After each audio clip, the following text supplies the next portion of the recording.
Bonjour à tous. Vous pouvez rallumer les Twitter et tout ça, c'est plus confidentiel.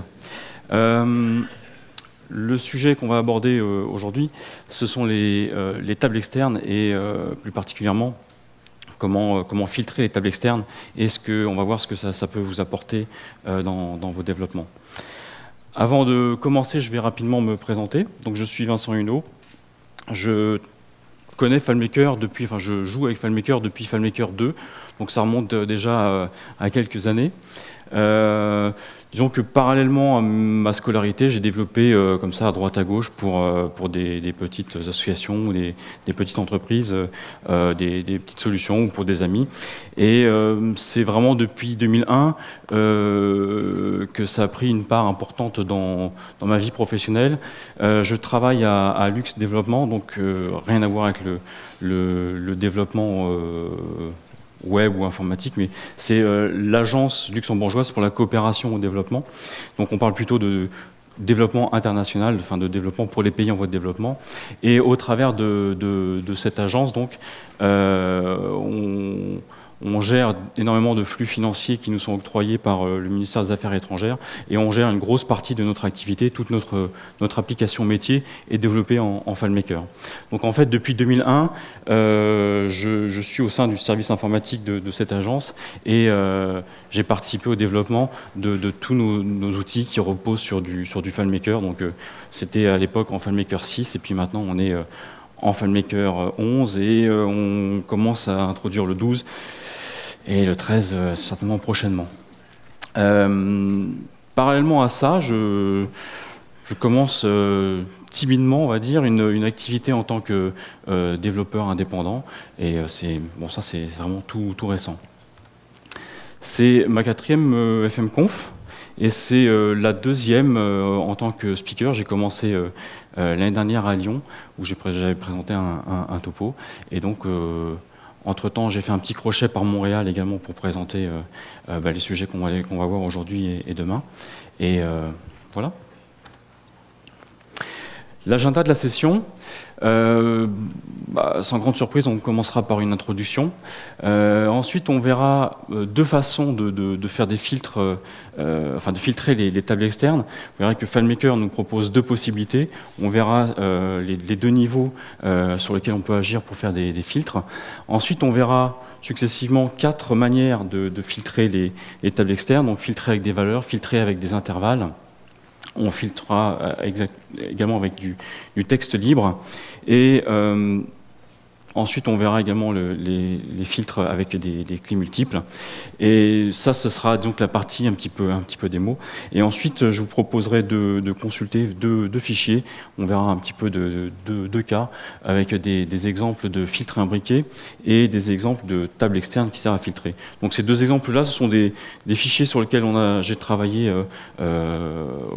au sein de mon entreprise. Et je vous montrerai comment on a intégré finalement toutes ces techniques pour répondre à nos besoins. On terminera en guise de conclusion par les bonnes pratiques, quelques petites choses à respecter si on veut intégrer les filtres dans les solutions. En introduction, on va rappeler qu'est-ce que c'est qu'une table externe. Hier, on a vu que Google était une grosse source d'inspiration pour trouver de l'information. J'ai cherché sur Google, j'ai tapé table externe, je trouvais ça. C'est vrai, hein, c'est marqué là, table externe. Je vous avouerai qu'on ne va pas se mentir, c'était pas le plus représentatif. C'était peut-être même la seule image qui n'était pas du tout dans le contexte et qui n'avait rien à voir avec les bases de données. Quand on parle de table externe, bien sûr, on va plutôt parler du graphe relationnel et de deux occurrences de table avec une liaison. Ça va être le point de départ. En mode layout, on va plutôt parler de ce genre d'objet. Et quand on passe en aperçu, bien sûr, ça ressemble à ça. Qu'est-ce que c'est qu'une table externe ? Si vous avez vu les FileMaker Training Series, il y a le FileMaker Training Series pour le 11 et pour le 12 qui consacre un chapitre sur tout ça, toute cette partie. D'ailleurs, la présentation va suivre une bonne partie de ce que vous retrouverez dans les FileMaker Training Series. Et donc FileMaker nous dit que c'est un élément fondamental de la boîte à outils du développeur. Effectivement, dès lors qu'on va commencer à faire une solution, si on veut aller au-delà d'un mode liste et puis d'un mode fiche, dès qu'on va avoir deux tables, on va être rapidement confronté à la table externe, et de là, c'est effectivement un objet incontournable. Ça, ce sont des exemples de tables externes, vous en connaissez, à chaque fois qu'on a finalement quelque chose de quelque chose, on a une table externe. Bon, voilà. Une table externe, c'est également une manière, une manière d'avoir un contexte à partir duquel on va faire un tableau de bord. Donc on peut, comme on le voit en haut à gauche, on peut imaginer sur un seul layout d'avoir un tableau, tout simplement, qui va reprendre des données synthétiques. On peut imaginer d'avoir à côté un graphique qui, lui, va faire appel à une autre occurrence de table. Cette occurrence de table va apparaître selon certains critères. Ensuite, on pourra avoir un autre tableau, un autre graphique, et tout ça, à partir du même contexte, faire appel finalement à plusieurs occurrences de table et avoir un modèle synthétique. Donc ça va être assez pratique pour faire des tableaux de bord. C'est aussi quelque chose d'assez pratique, voilà, quand on a un modèle. Vous avez tous déjà vu ce genre de modèle où on a une liste à gauche ou à droite, et on a une liste avec finalement la table externe, et quand on va cliquer dessus, on va faire apparaître le détail d'items qu'on a cliqué. Alors là, sur l'exemple, effectivement, quand on a une vingtaine d'items, c'est assez simple, mais quand on fait par exemple la liste des clients, après ça dépend du nombre de clients qu'on a, mais on peut avoir des listes qui sont très très longues, et du coup, quand on va rechercher quelque chose, ça va être un petit peu pénible. Donc là, du coup, le fait d'avoir un filtre qui va nous permettre de raccourcir cette liste et d'aller directement à ce qu'on recherche, ce sera assez intéressant. On va retrouver un petit peu la même chose quand on fait une fenêtre modale. Quand on doit choisir dans une fenêtre modale, dans une liste déroulante qu'on a 200 items, 300, 1000, voire plus, ça risque d'être un petit peu pénible. Là aussi, si on rajoute un filtre au-dessus, on va voir que ça sera beaucoup plus pratique. C'est également une façon de représenter un modèle de données. Donc là, on a effectivement quelque chose de très classique, des clients, puis des factures. Ces factures sont liées à une occurrence de détails de facture. Ces détails de facture sont liés à des produits. Et finalement, si on fait, selon le contexte dans lequel on est, on peut être sur un layout client et puis faire afficher tous les produits qu'a commandé ce client, bien sûr les factures, mais à l'inverse, on peut se mettre sur l'occurrence de produits et puis voir quels sont tous les clients. Donc finalement, avec les tables externes, on va pouvoir avoir une représentation calquée sur le modèle de données qu'on veut mettre en évidence. C'est aussi une astuce pour les développeurs. Si je fais apparaître la photo de Yann ici, ce ne sera pas une surprise. Enfin, je ne sais pas si vous vous rappelez de ce que Yann nous a présenté l'année dernière. À l'époque, vous vous rappelez, on a vu la rétrospective en 2013, l'année dernière, quand on a fait la conférence. La 13 n'était pas encore sortie, donc les pop-over n'existaient pas. Et Yann nous avait fait une démonstration où, entre autres, il montrait comment, dans des tables externes, il arrivait finalement à faire du pop-over en rajoutant, en intercalant des records temporaires, finalement, dans lesquels on affichait des boutons. Et ensuite, une fois qu'on cliquait sur le bouton, le record a été effacé. Donc, ce sont un exemple d'astuces que les développeurs peuvent utiliser. Donc, si on peut détourner les tables externes pour arriver à d'autres fins, Yann en est le maître. Donc, c'était juste pour illustrer cette partie-là. Pour résumer, donc, finalement, c'est une façon d'afficher des listes d'enregistrement selon des critères définis. Donc, si on modifie un critère à gauche de la liaison, ce qu'on va avoir à droite, bien sûr, va changer. Et de la même manière, si on rajoute des critères à gauche de la liaison, la liste qui est à droite va se modifier. Donc, finalement, on peut dire que en jouant sur les critères, on peut dynamiquement modifier la liste. Et ça, c'est finalement là-dessus que tout va reposer. Je vous le disais tout à l'heure, il y a deux façons de filtrer les tables externes, ou en tout cas deux niveaux, parce qu'après les façons, effectivement, c'est ce qu'on va voir, mais il y a deux niveaux dans lesquels on va pouvoir interagir sur les tables externes. Le premier niveau, c'est au niveau du lien, donc dans le graphe de lien, lorsqu'on va rajouter des critères dans les liaisons, on va automatiquement jouer sur ce qui est à droite. C'est ce que je viens de dire juste avant.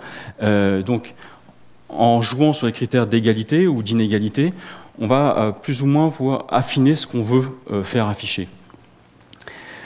L'autre possibilité pour filtrer les tables externes, ce sera directement au niveau du modèle, où là on va jouer sur les propriétés de l'objet. Donc en double-cliquant sur la table externe, on va accéder à cette option filtrer les enregistrements de la table externe, et là on va pouvoir rajouter des options qui vont nous permettre de filtrer.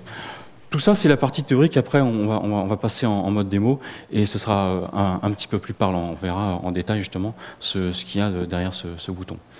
L'intérêt de cette méthode, c'est que elle ne rajoute pas d'occurrence de table. On agit directement au niveau du modèle, donc on ne change pas le graphe relationnel. Donc on garde la structure de nos données telle qu'elle est. En revanche, les enregistrements qui sont liés, c'est pas la même chose que les enregistrements affichés par ce biais de filtre ne sont pas les enregistrements liés. Mais ça, on le verra également. Donc du coup, il faut en tenir compte si on veut faire des calculs par rapport à la liste qu'on affiche. Il faudra en tenir compte. On verra également des exemples là-dessus. Il y a alors cet écran-là, vous avez vu qu'il va bien changer. Dans les solutions de démarrage, il y a la solution de facture qui comporte un très bon exemple, dans lequel on va avoir une table externe avec des boutons qui vont modifier une valeur. Et donc là, on verra que, si vous allez faire un tour dans cette solution, vous verrez que le total qui est en bas, justement, est un total qui est calculé avec une fonction execute SQL pour justement permettre de rafraîchir, puisque la table externe est filtrée au niveau du modèle et non pas au niveau du graphe relationnel. La première façon de filtrer, donc on va passer au filtre sur des valeurs. Donc, quand on change les valeurs de la rubrique, on modifie la liste des enregistrements de la table externe. Pour ça, on va ajouter un champ filtre et un champ, et on va changer la valeur du filtre. On va voir ce que ça donne en mode démo.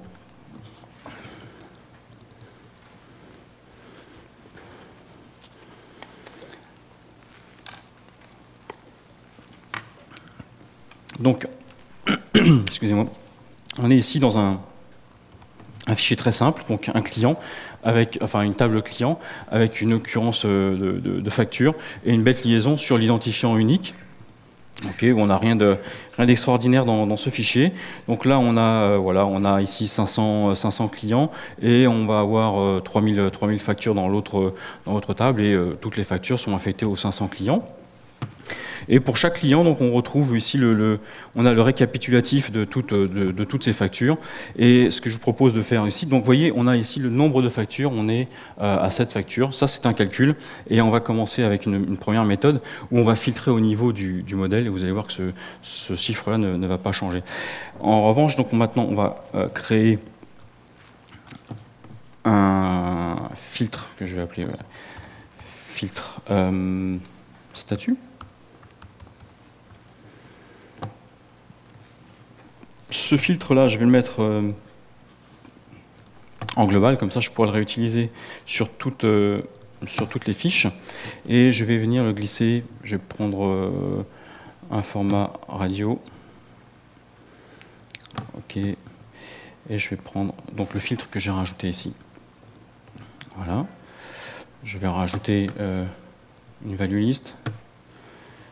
Alors, ça tombe bien, j'en ai une qui est toute prête avec donc toute payée ou voilà. Donc on a ici toutes les valeurs qui vont nous permettre de filtrer. Enfin, on va filtrer sur les valeurs qu'on veut utiliser ici dans ce portal. Pour que ça marche correctement, on va devoir rajouter ici un script trigger et à chaque fois qu'on va donc modifier le champ, on va jouer un script refresh qui n'a pas, voilà, c'est juste un refresh, rien d'extraordinaire, mais c'est un petit peu la condition pour que ça marche correctement. J'enregistre. Donc, ça marche super bien.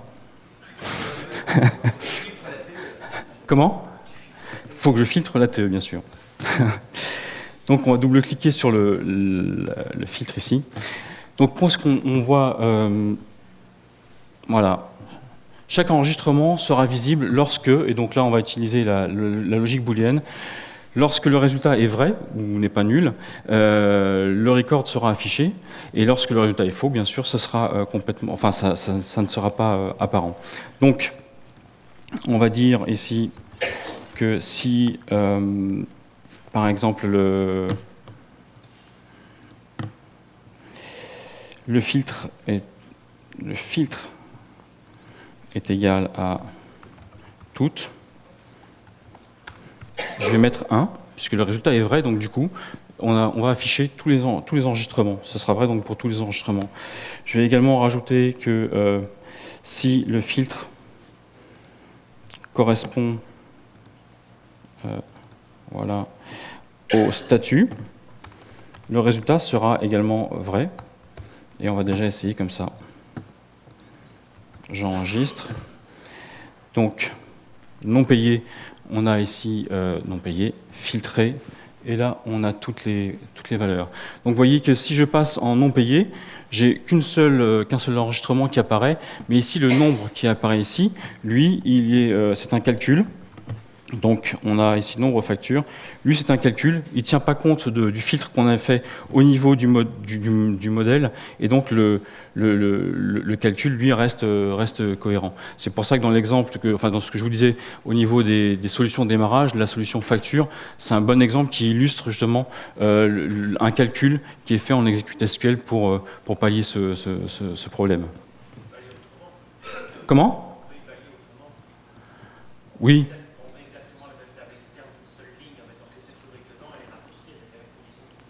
Mmh.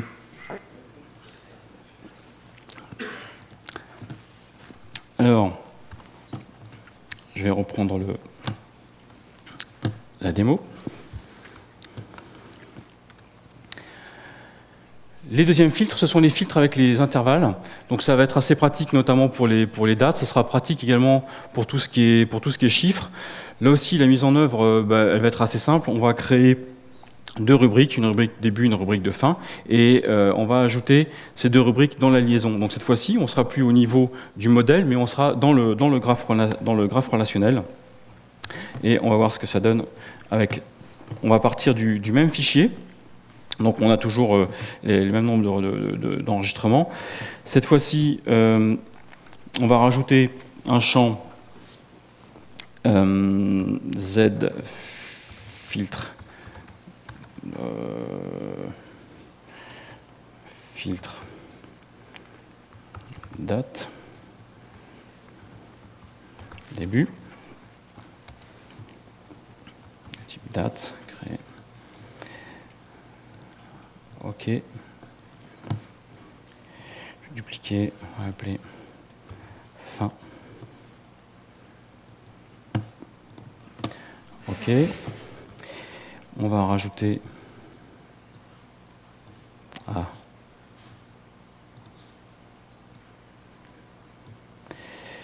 le champ date ici et celui-ci ici.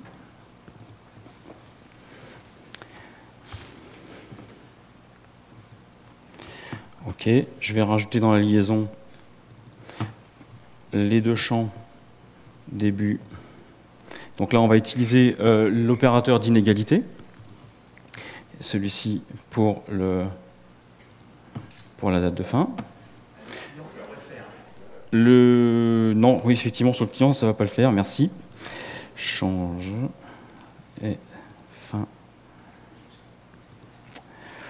Oula, là, bon. Début, date. Voilà, merci. Non, je vais refaire la même chose. Don't save. Ça, la date, change, OK, OK, voilà. Donc les champs sont vides, ici, donc là, du coup, on ne voit rien. Je vais rajouter le date de début, date de fin. Oui. C'est effectivement, on a l'habitude de saisir les dates autrement. 31/12/2014. Non.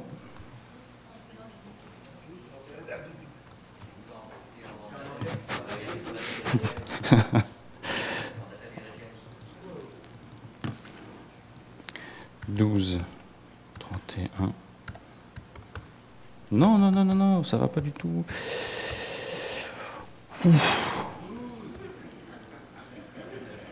14.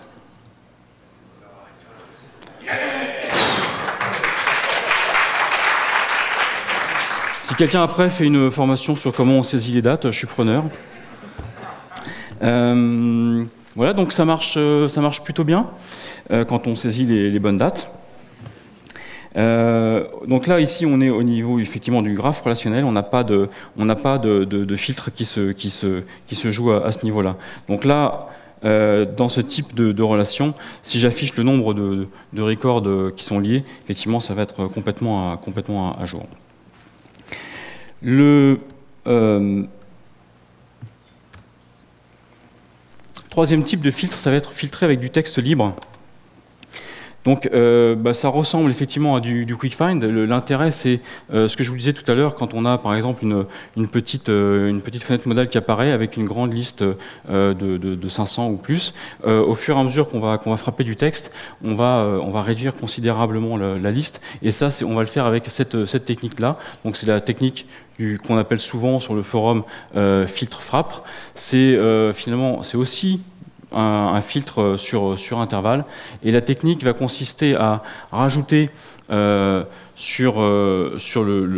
je vais taper la lettre A, on va prendre en compte le critère A qui va définir le début de l'intervalle, et on va rajouter à cette valeur-là ZZZ qui devrait nous donner, donc, dans l'exemple qu'on a ici, l'intervalle entre A et AAZ. Donc vous voyez qu'il est peu probable qu'on ait des mots qui se terminent par AZZZ et quelque chose. Donc tout ce qui va être entre cet intervalle-là va apparaître. Et donc au fur et à mesure de la frappe, on va réduire considérablement ce qui est vrai dans l'intervalle, et ça va être assez intéressant. Donc pour la mise en œuvre, ici on va avoir un champ de saisie, 2 champs calculés pour la liaison. On peut le faire également en un. Là dans l'exemple, on va le voir avec 2 champs. On va passer, voilà, donc cette fois-ci, là je n'ai rien à taper, les champs sont déjà tapés. On a au niveau du graphe relationnel, on a toujours la table facture et la table client, donc on a juste changé un petit peu de contexte cette fois-ci. Et j'ai rajouté une table utilitaire dans laquelle on va avoir ici le champ filtre qui va nous servir pour la saisie du critère. Ensuite, on va avoir un champ de début, un champ de fin, et juste un champ nombre pour voir comment on va évoluer dans la recherche. Donc, on est sur un contexte un petit peu ici différent. On va appeler une fenêtre modale, qui sera basée sur ce contexte-là et qui va lier sur les noms de sociétés. Donc voilà, ici on a le début, les sociétés, fin, et les sociétés avec les opérateurs d'inégalité. Donc je suis par exemple sur cette facture-là, et je voudrais réaffecter cette facture à un autre client.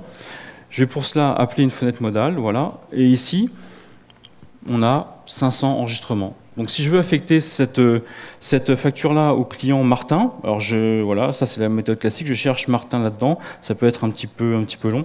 Alors que si je fais ici MAR, voilà, en 3 frappes clavier, je suis passé de 500 enregistrements à 5 enregistrements. Et donc je vais pouvoir trouver ici Martin assez rapidement. Voilà, ou si je veux l'affecter à South, voilà, en deux j'arrive tout de suite sur le client que je recherche. Donc ça, c'est très pratique. Ouais. Donc là, on a, je reprends l'exemple A tout à l'heure, on va chercher dans l'intervalle à partir de A jusqu'à AZ. Si je reprends Martin, M-A-R, on cherche de Mar à Mars-Z, et donc Martin se trouve dans cet intervalle-là. Donc c'est vraiment très très efficace pour ce genre d'application. Ok.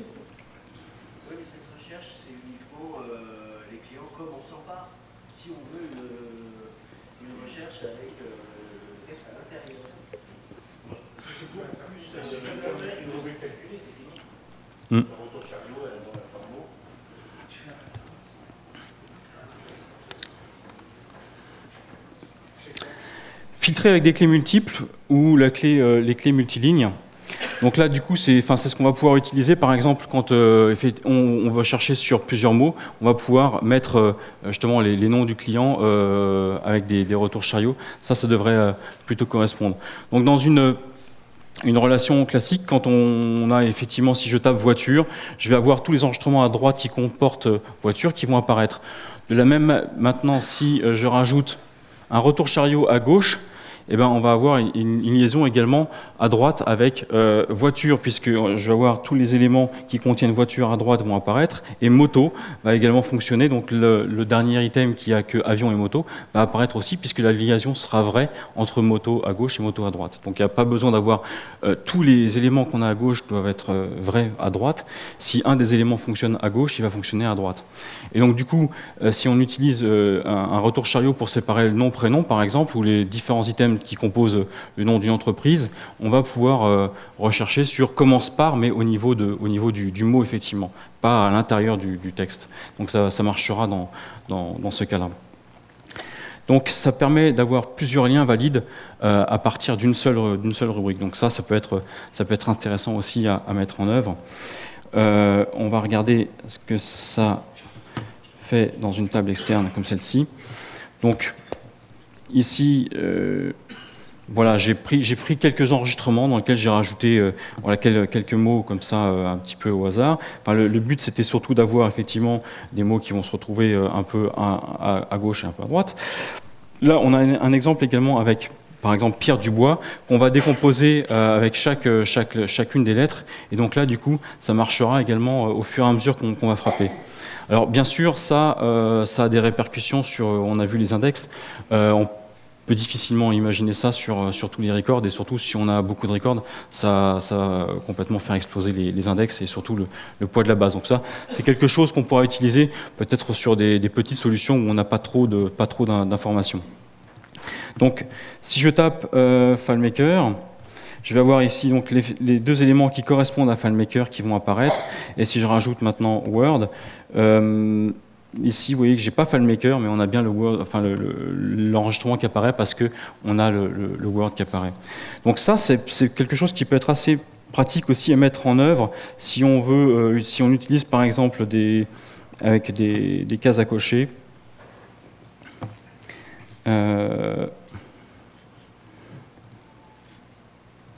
Donc là, je vais utiliser la liste qui contient tout simplement toutes les valeurs. Voilà. Juste pour vous montrer que le principe est le même finalement, puisque à chaque fois qu'on va cocher un élément, la valeur qui va être remplie va être alimentée par des retours chariots. Donc au fur et à mesure que je vais cocher, tous les éléments vont apparaître. Et donc ça peut être un type de filtre qu'on va pouvoir mettre en œuvre assez facilement également pour l'intégrer dans l'interface.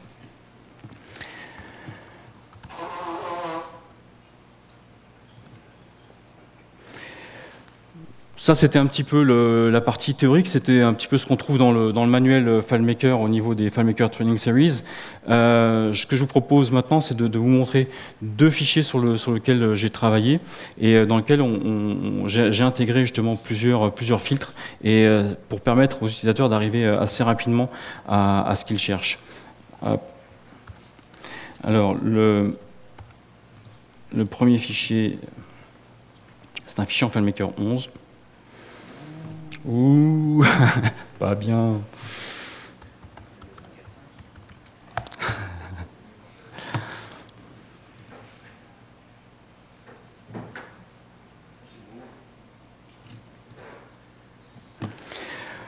Ok, donc ça c'est l'interface qu'utilisent les les utilisateurs qui travaillent principalement sur, justement, enfin, sur la gestion des flux financiers. Et donc on a des budgets qui sont répartis sur des tâches et des activités et qui sont répartis également sur des engagements. Donc un engagement, à chaque fois qu'on a un contrat avec une entreprise, on va créer un engagement pour réserver une partie de ce budget. Et donc l'intérêt, c'était de voir, voilà, ici on a par exemple 140, bon, ce qui n'est pas énorme, mais pour la personne qui doit travailler avec cet outil-là, si elle doit rechercher un enregistrement en particulier, ça peut être un petit peu embêtant, surtout que bon, on avait fait le choix dans cette interface-là de travailler justement avec que des tables externes, donc on n'était pas en mode liste avec des recherches et des choses comme ça. Donc au niveau de la structure de la base de données, on est plutôt sur un graphe relationnel en étoile, donc on a un enregistrement en session, et après on va avoir dans tous les onglets des tables externes qui vont nous permettre de travailler. Donc on ne voulait pas utiliser le mode liste avec des recherches, et c'est pour ça qu'on est sur des tables externes, et du coup, c'est pour ça qu'on a essayé d'implémenter des filtres. Donc ici, on a fait le choix d'imbriquer des filtres, c'est-à-dire qu'au fur et à mesure que je vais rajouter des critères, les listes de valeurs qui sont ici vont diminuer en fonction de ce que j'ai sélectionné. C'est tout simplement dû au fait que je vais utiliser la liste de valeurs par rapport à la liaison. Donc là aussi, suivant le contexte, soit on dit j'ai une autre occurrence de table qui va montrer tous les enregistrements, et donc dans ces cas-là, la liste de valeurs sera toujours la même, elle comprendra toutes les occurrences disponibles. Et si en revanche, je m'appuie sur l'occurrence de table filtrée, là, au fur et à mesure, je vais réduire les listes de valeurs qui sont ici. Donc là, si j'affiche tout, donc on a un petit bouton qui permet de supprimer tous les filtres. Si je prends donc tous les disponibles, au fur et à mesure, bon, là, c'est pas très parlant. Voilà. Ici, validé, bien sûr, je vais avoir que le choix d'avoir un validé. Donc, au niveau de comment ça se passe, on a... ici, j'ai repris le même tableau. Je vais vous montrer le graphe relationnel. Je l'ai un petit peu simplifié. Hein. J'ai tout mis à droite, comme ça, voilà. Ça fait un peu de ménage.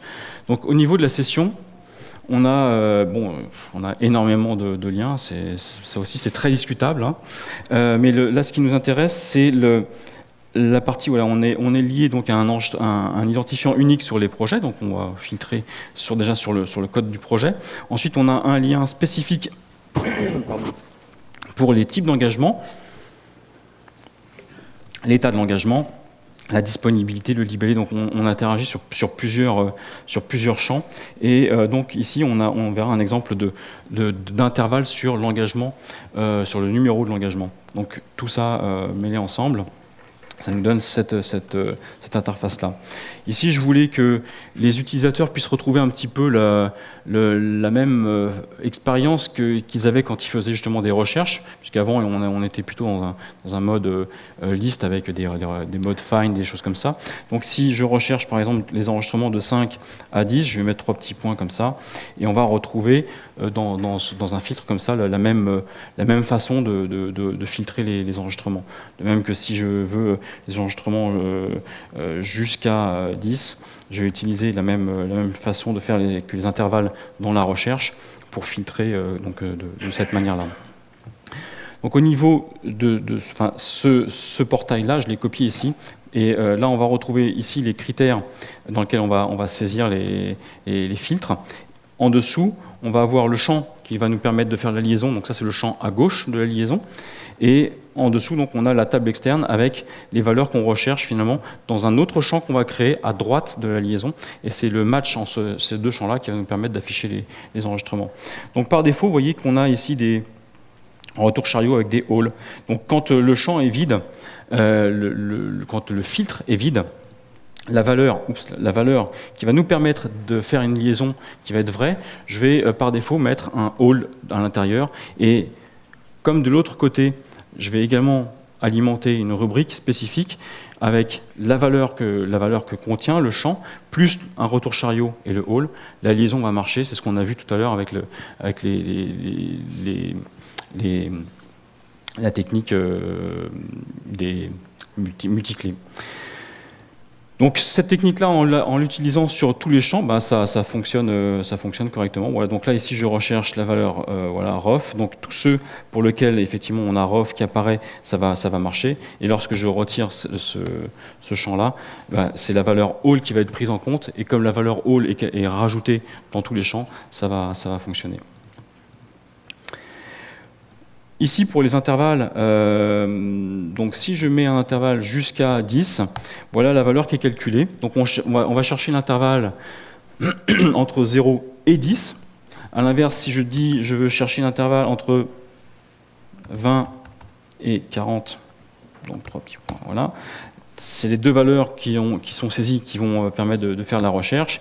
Et si je veux chercher les enregistrements à partir de 60 jusqu'à la fin, on va automatiquement rajouter un 9999 qui me permettra d'afficher tous les enregistrements. Donc cette fonction-là, enfin le filtre, voilà, c'est plutôt le lien sur l'engagement num.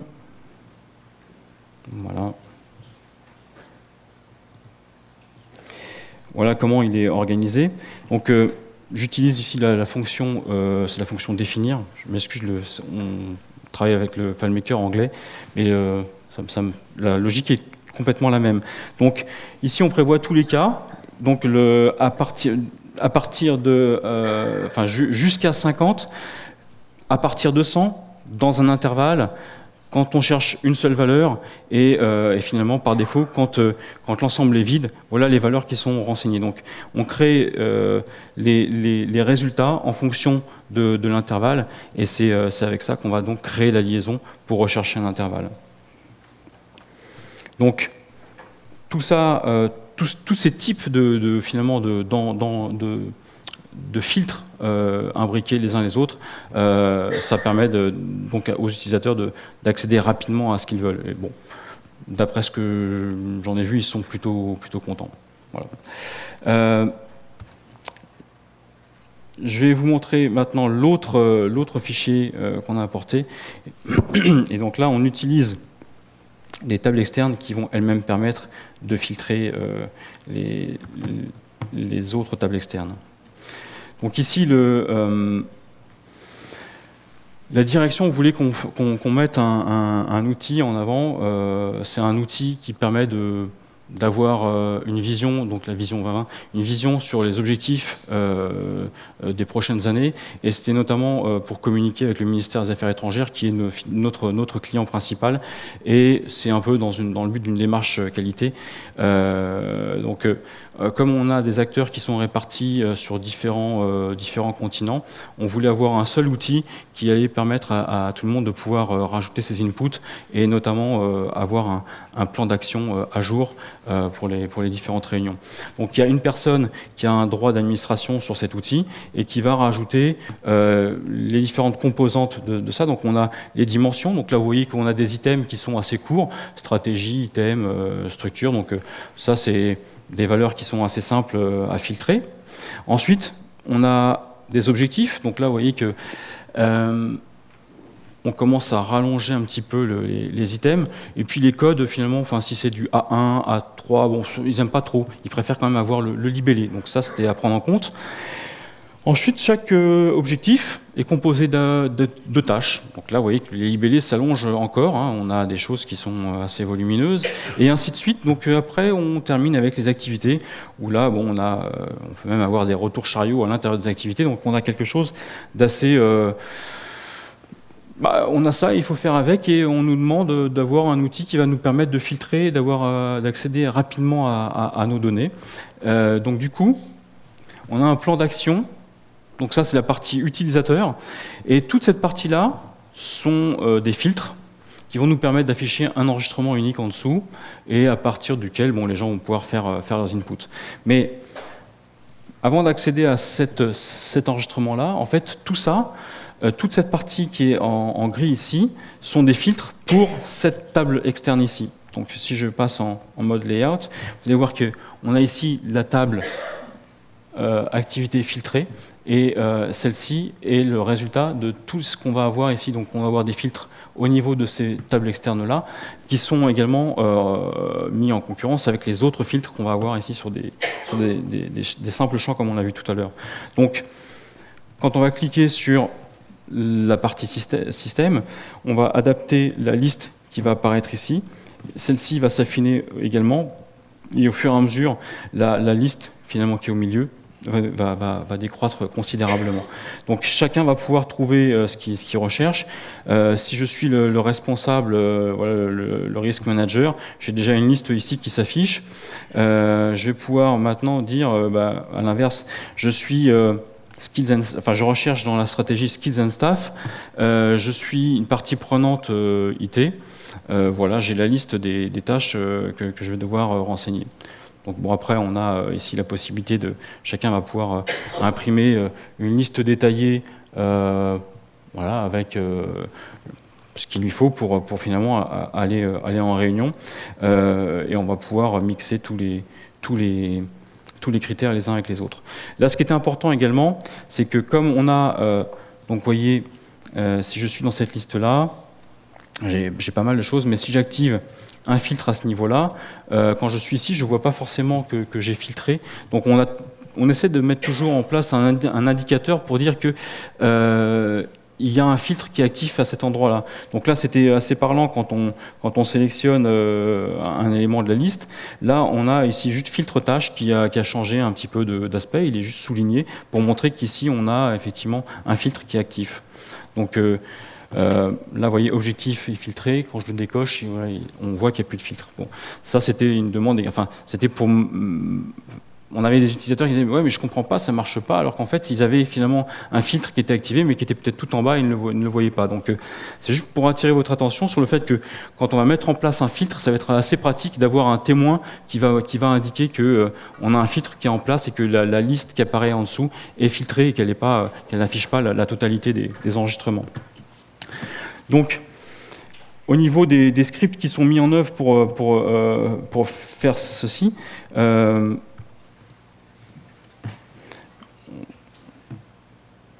on a voilà, filtre dimension, donc là on agit tout simplement, soit on rajoute le filtre, soit on le supprime. Hein. Si le filtre est déjà actif, on va le supprimer.